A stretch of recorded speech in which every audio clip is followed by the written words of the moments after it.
Bonsoir les crépinotes. Alors ce soir on va parler d'histoires plus ou moins désagréables qui sont arrivées suite à des achats sur les plateformes de vente en ligne. Voici la première histoire. Alors, j'ai pris l'habitude de mettre en vente des affaires sur internet. Pour la plupart du temps je passe par Vinted, mais pour mes créations faites main, impossible. Les conditions générales refusent ce type d'article en quantité. Je me suis donc tournée vers Etsy, une plateforme que je ne connaissais vraiment pas. Et là, j'ai découvert tout un monde d'offres en tout genre, y compris dans le domaine de l'ésotérisme. Ce que je n'avais trouvé sur aucune autre plateforme. La magie, les médiums, l'ésotérisme. J'y croyais, mais comment dire, en prenant ça un peu à la légère.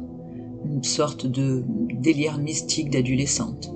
Bref, j'adorais tout ce qui avait, de près ou de loin, un côté ésotérique, nature, connexion avec la terre, les minéraux, la réénergisation et tout le tralala.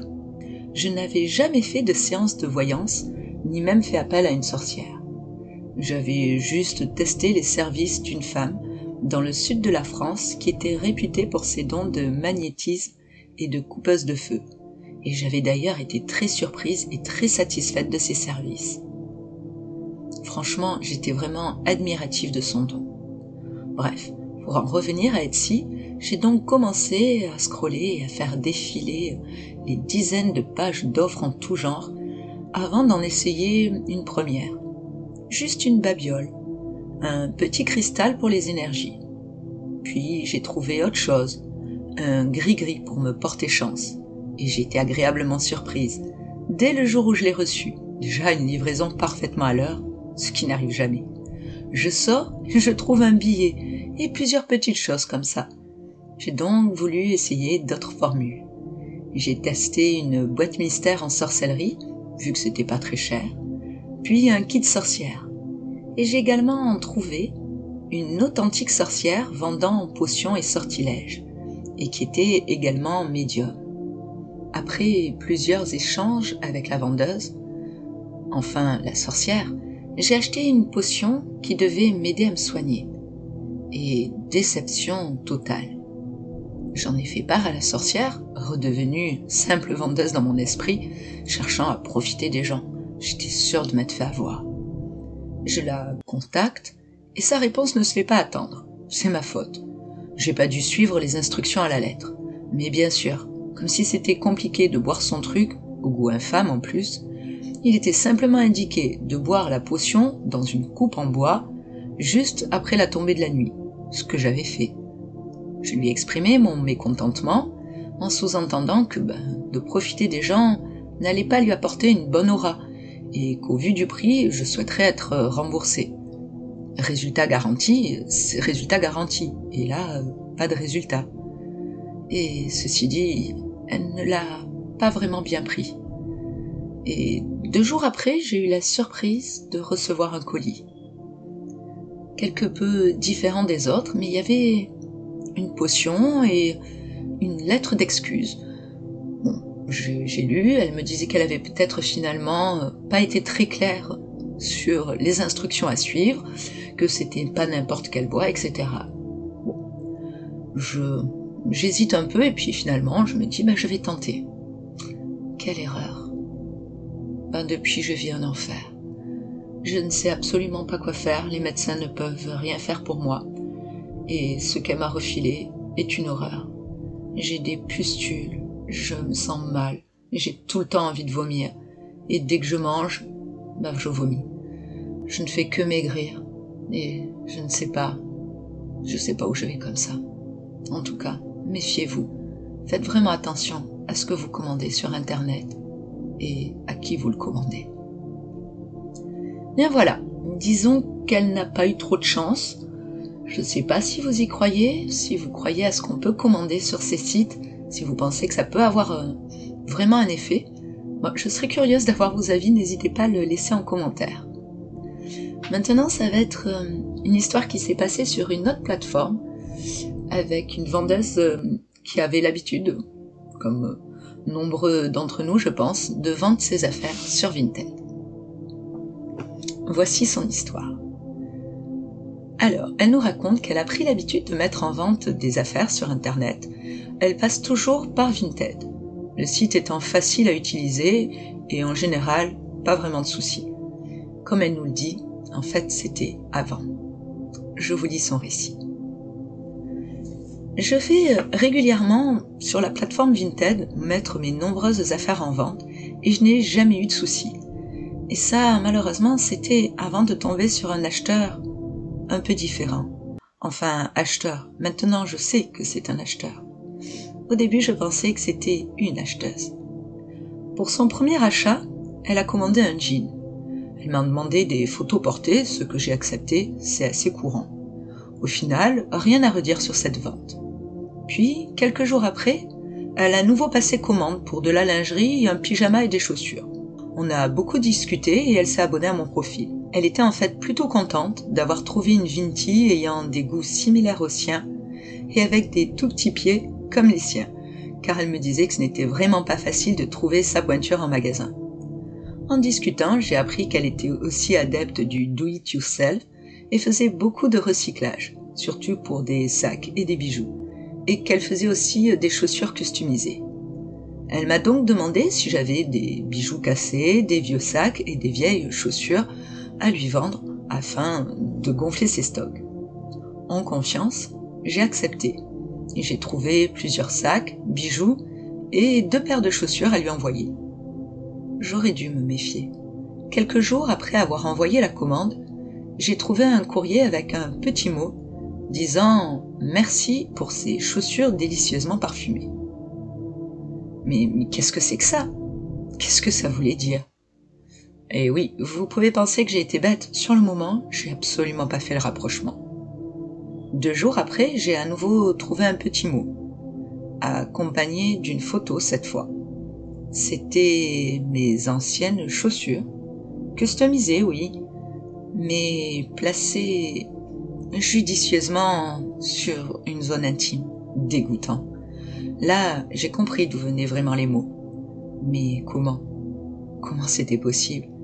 Puis j'ai réalisé que nom et prénom de la Vinti était un nom-prénom mixte et que l'acheteuse, en fait, était un acheteur, apparemment un pervers. Et malheureusement, lorsqu'on envoie des colis, nos vrais noms et prénoms apparaissent. Et apparemment, cette personne a réussi à me retrouver. J'ai commencé à m'inquiéter, surtout quand j'ai percuté que les lettres étaient directement déposées dans ma boîte aux lettres. Et oui, il avait réussi à récupérer mes coordonnées, grâce à ces fameux bons d'envoi. Maintenant, méfiez-vous. Je ne sais même pas comment je vais faire pour m'en débarrasser. Mais attention, déjà quand vous envoyez des colis, faites-le par les relais. Au moins, il n'y a pas l'adresse. Ça retardera peut-être certains, mais pas les plus acharnés malheureusement. Et voilà. C'est vrai qu'on ne sait jamais à qui on vend, mais malheureusement, moi je pense que je vais quand même continuer à vendre sur Vinted en espérant n'avoir jamais de mauvaises expériences dans ce goût-là. Donc cette fois, l'histoire se passe sur une autre plateforme. Elle n'a pas indiqué le site sur lequel elle a fait ses achats. Au début, j'ai cru que c'était le Bon Coin, mais finalement, ce n'est pas ça. Donc, lançons-nous dans l'histoire. Voici ce que Alicia nous dit. J'ai récemment cassé mon smartphone et j'étais dégoûtée. Mon budget ridicule n'allait sûrement pas me permettre de racheter un téléphone équivalent, en tout cas en neuf. J'ai donc commencé à me renseigner sur les téléphones d'occasion, les reconditionner, puis j'ai finalement accepté l'idée d'acheter de l'occasion. Mais là encore, sur les grosses plateformes, c'était hors budget. J'ai commencé à fouiller Internet à la recherche d'une offre convenable et je tombe sur un site bien noté et spécialisé dans les smartphones. Je fais mon choix, je fais plusieurs vérifications et je me lance. Moins d'1 semaine après, je reçois mon colis. Un peu fébrile à l'idée de m'être fait avoir, je l'ouvre et je découvre mon nouveau téléphone. À première vue, il est en bon état. Aucune rayure, rien à signaler visuellement. Et il s'allume. Je débute la configuration et je m'aperçois que le téléphone n'est pas vide. Bien sûr, il y a quelques applications, mais pas seulement. Il reste un numéro dans le répertoire et un dossier. J'hésite, Est-ce que je l'ouvre? Est-ce que je le supprime? Après 2 bonnes heures de réflexion, ma curiosité prend le dessus. Et je l'ouvre. Enfin, j'essaie, mais c'est impossible.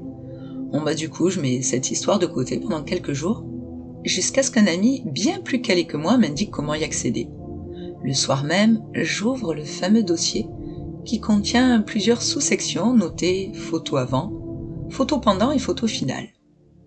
Sur les photos avant, on voit une jeune femme souriante. Son sourire est, sur les premiers clichés visibles, rien de particulier. Mais sur les suivants, son sourire est malaisant. Très légèrement différent du début. À peine perceptible, mais c'est justement cette très légère différence qui rend la chose étrange. C'est assez compliqué à décrire. Les photos notées pendant sont déjà d'un autre niveau, et dans tous les sens. Il y a des photos dénudées, des photos avec des accessoires dérangeants et des mises en scène douteuses, allant de la perversion à la scatophilie en passant par du gore, un condensé d'images dérangeantes et déstabilisantes que j'aurais préféré pas regarder. À ce moment-là, je suis partagée entre l'horreur de la découverte, la crainte mêlée à la curiosité de ce qu'il peut bien y avoir dans le dernier dossier, et la peur de ce que cela peut impliquer. Je me pose beaucoup de questions. Toutes ces questions se bousculent. Est-ce que c'est fake? Est-ce que ce sont de vraies photos? Est-ce que c'est un canular? Est-ce que c'était intentionnel de m'envoyer le photo avec le dossier? À qui appartenait le téléphone? Qui est cette fille? Est-ce que je dois prévenir la police? Et à qui est le seul numéro présent dans le répertoire? Est-ce que je dois essayer de l'appeler? Et j'ai finalement ouvert le dernier dossier, les photos finales, et je regretterai toute ma vie. Je pense que je vais en faire des cauchemars pendant très longtemps. Des photos de la même jeune femme, dans différentes mises en scène macabres, et surtout sans aucun doute possible. Sur les dernières photos, il est net qu'elle est sans vie, avec des différentes parties de son corps dans différents lieux. Et j'ai appelé le numéro. Lorsque j'ai fait ça, il y a eu une étrange tonalité et tout le dossier a disparu du téléphone. Je vais quand même aller le déposer à la police. Ils feront peut-être une expertise, ou alors ils vont me prendre pour une cinglée. Voilà. Je crois que je n'achèterai plus jamais de téléphone d'occasion. Et voilà les amis, c'était la dernière histoire de ce soir. J'espère pouvoir reprendre un rythme bien plus soutenu dans les prochains jours et régler tous mes petits soucis.